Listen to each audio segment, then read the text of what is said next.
My name is Gertrude, and I'm 67 years old. What I'm about to tell you happened just last Thanksgiving. But the story really begins 43 years ago. When I was a young bride full of dreams and hope. I married Harold when I was 24. He was handsome, charming, and promised me the world. For the first few months, I believed I was living a fairy tale. Then came our first child, Edmund. The moment that baby entered our lives, everything changed. Harold started drinking heavily. He'd come home late, reeking of alcohol, and take out his frustrations on me. At first, it was just harsh words, calling me useless, stupid, worthless. Then came the pushing, the shoving, and eventually the hitting. I'd make excuses. He was stressed about work, tired, going through a rough patch. I convinced myself it would get better, but it didn't get better. It got worse.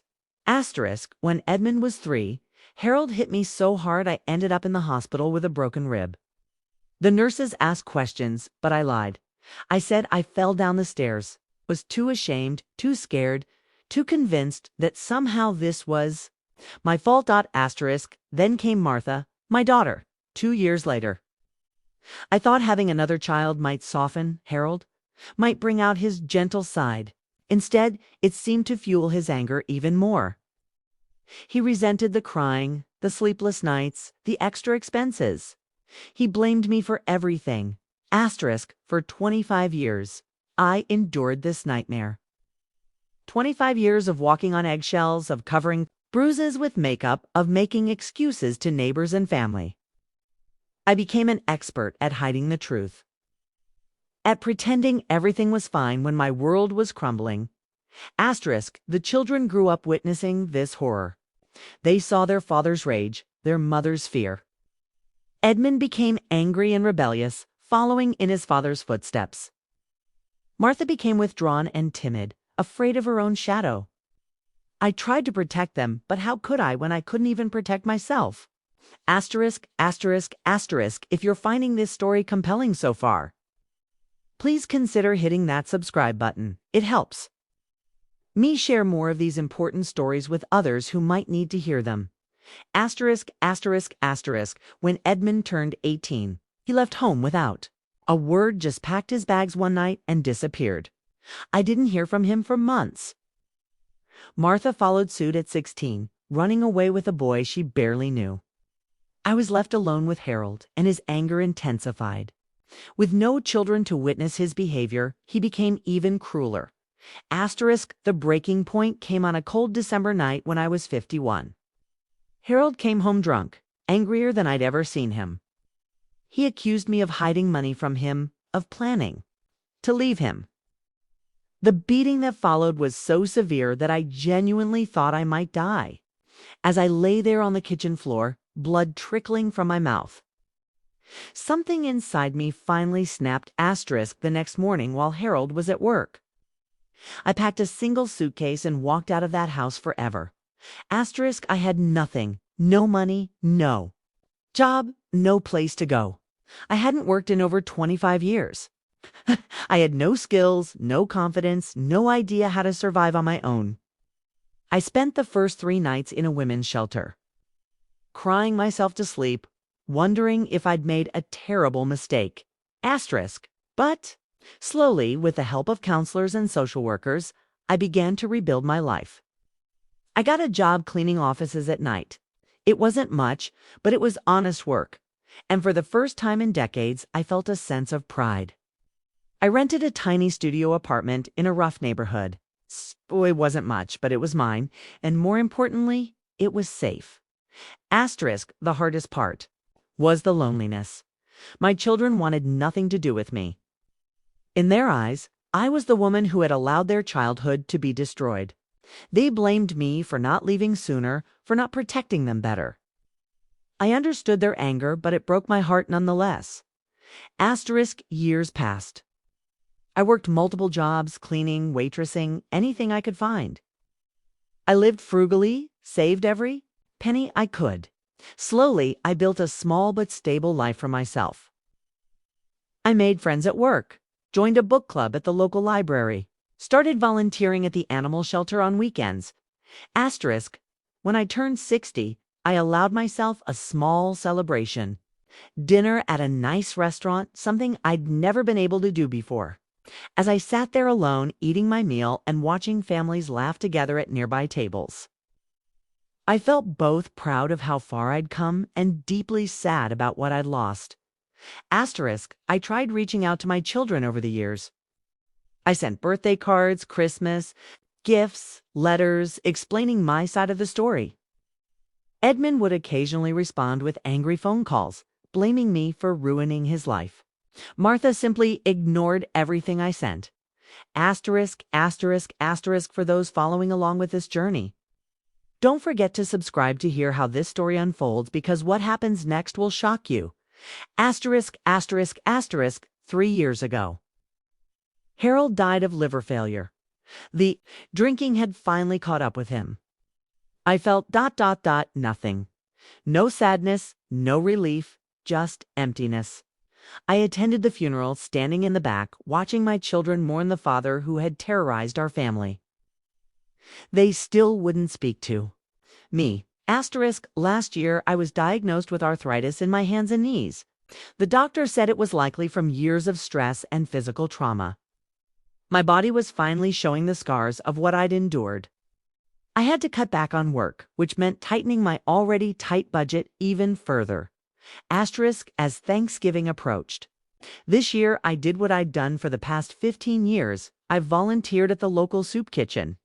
Gave me purpose and helped me feel less alone during the holidays. I was stirring a large pot of gravy when I felt someone tap my shoulder. Asterisk, I turned around and nearly dropped the ladle. It was Edmund. My son, now 43 years old, stood before me with graying temples and lines around his eyes that made him look older than his years. He was clearly intoxicated, swaying slightly on his feet. "So this is where you ended up," he said, his voice dripping with disdain. "St. Gertrude, feeding the homeless? How noble." Asterisk, other volunteers began to stare. I tried to remain calm. "Edmund, please. This isn't the place." Asterisk, isn't the place for what? For the truth. "You destroyed our family, Mother. You let that man beat us, terrorize us, and you did nothing." Asterisk, the words hit me like physical blows. I'd heard them before, but they never got easier. "I know I failed you. I know I should have." Asterisk, should have what? Left sooner? Fought back? Protected your own children? Its voice was getting louder, drawing more attention. Asterisk, I nodded, tears streaming down my face.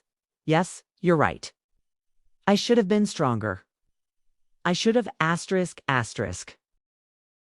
That's when it happened. His hand flew across my face with a sharp crack that echoed through the kitchen. The slap was hard enough to snap my head to the side and bring gasps from everyone watching. Asterisk, for a moment, everything was silent. My cheek burned where his hand had connected. I could taste blood where my teeth had cut my lip. And in that moment, I saw him clearly, not as my angry son, but as a man who had learned violence from his father, a man who was perpetuating the very cycle I had tried so desperately to escape. Asterisk, but instead of cowering, instead of apologizing or making excuses like I had done for so many years, I did something that surprised even me. I smiled. Not a bitter smile, not a sarcastic one, but a genuine, peaceful smile filled with love and forgiveness. Asterisk, I deserved that. I said quietly, looking directly into his eyes. "And I forgive you for it." Asterisk, the change in Edmund was instantaneous. The anger drained from his face, replaced by shock, then confusion, then something that looked almost like fear. He took a step back, then another. Asterisk, I didn't mean ... He. STAMMERED ... asterisk. "But you did mean it," I replied gently, still smiling. "And that's okay. You're angry, and you have every right to be. I failed you as a mother. I failed to protect you when you needed me most.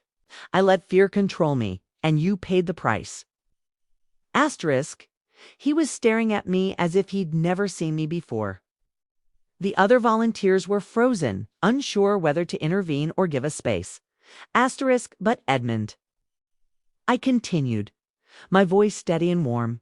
I want you to know that leaving your father was the hardest thing I ever did, but it was also the best thing. Not because it saved me, but because it stopped the cycle. It meant that his violence would end with him, not continue through me. Asterisk, asterisk, asterisk, before I continue with what happened next, I hope you'll take a moment to subscribe, because this story is about to take a turn that will restore your faith in the power of forgiveness. Asterisk, asterisk, asterisk, Edmund's hands were shaking now. Mom, ... I ... He seemed to be struggling to find words. Asterisk, you became a police officer, I said, surprising him with my knowledge. Yes, I know. I've kept track of you and Martha all these years. You became someone who protects people, who stops violence before it happens. Don't you see?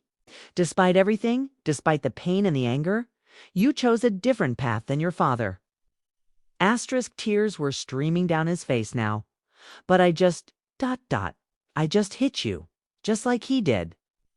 Asterisk, yes, you did. But look at yourself now. Look at your reaction. Your father never felt remorse, never showed regret. You're not him, Edmund. You're better than him. Asterisk, the transformation was remarkable.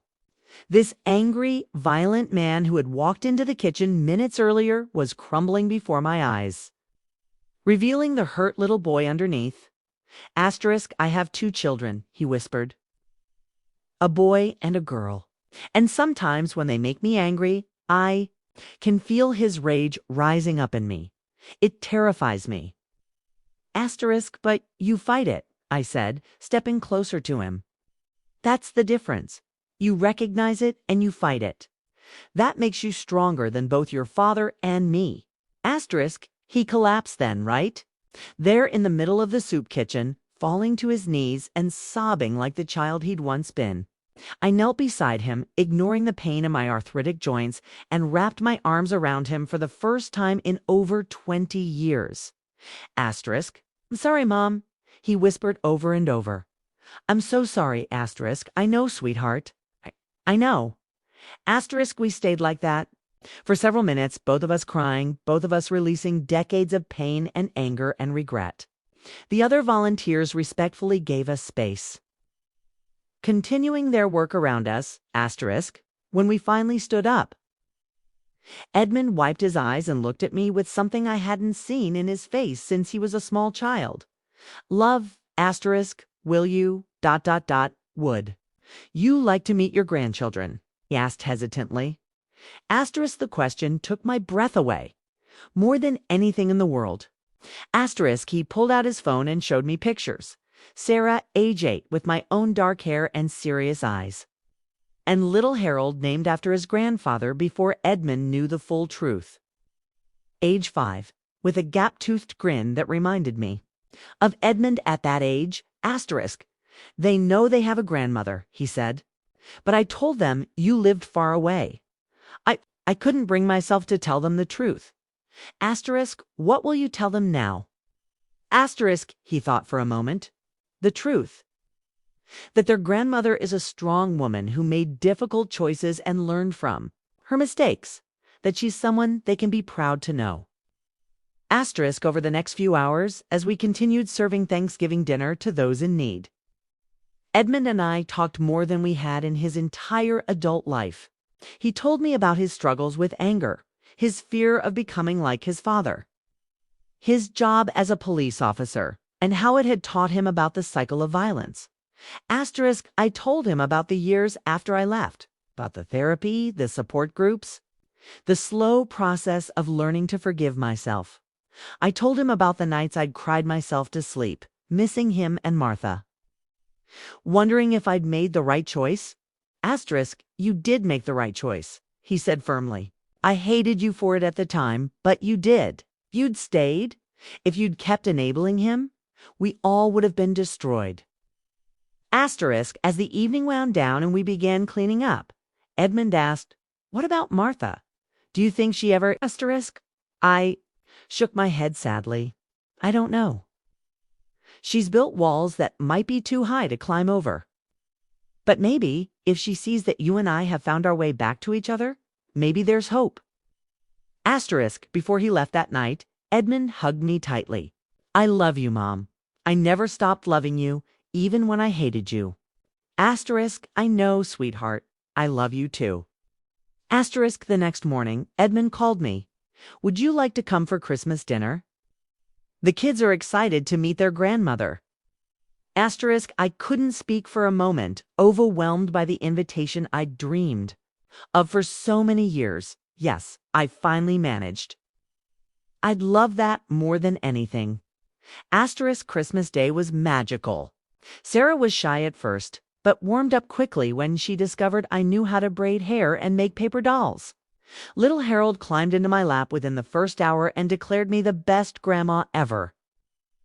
Edmund's wife, Patricia, welcomed me with open arms, saying she'd been hoping for years that we would reconcile. Asterisk, as I watched my son with his children, I saw none of his father's anger or violence. Instead, I saw patience, gentleness, and love. When little Harold had a tantrum over not getting a second piece of pie, Edmund knelt down to his son's level, spoke calmly, and redirected his attention to a new activity. There was no yelling, no threats, no violence. The cycle had truly been broken. Asterisk, that night, as I was getting ready to leave, Sarah ran up to me with a drawing she'd made. It was a picture of our family, all of us holding hands under a rainbow. At the bottom, in her careful 8-year-old handwriting, she'd written my grandma Gertrude is brave and strong. Asterisk, I'm 67 years old now, and I've learned that it's never too late for redemption. Never too late for forgiveness. Never too late for love to triumph over anger. That slap on Thanksgiving night could have been the final destruction of any hope for reconciliation. Instead, it became the moment when healing truly began. Asterisk. The smile I gave my son that night wasn't just forgiveness, it was recognition. Recognition that we are all flawed, that we all carry scars from our past, but that we also all have the capacity to choose love over hate, healing over revenge, hope over despair. Asterisk, my story isn't unique. There are countless women who have endured what I endured, countless families torn apart by violence and fear. But I want them to know that redemption is possible, that healing can happen, that love can overcome even the deepest wounds. Asterisk, it took 43 years, but my family has found its way back to each other. And if that's possible for us, it's possible for anyone. Asterisk.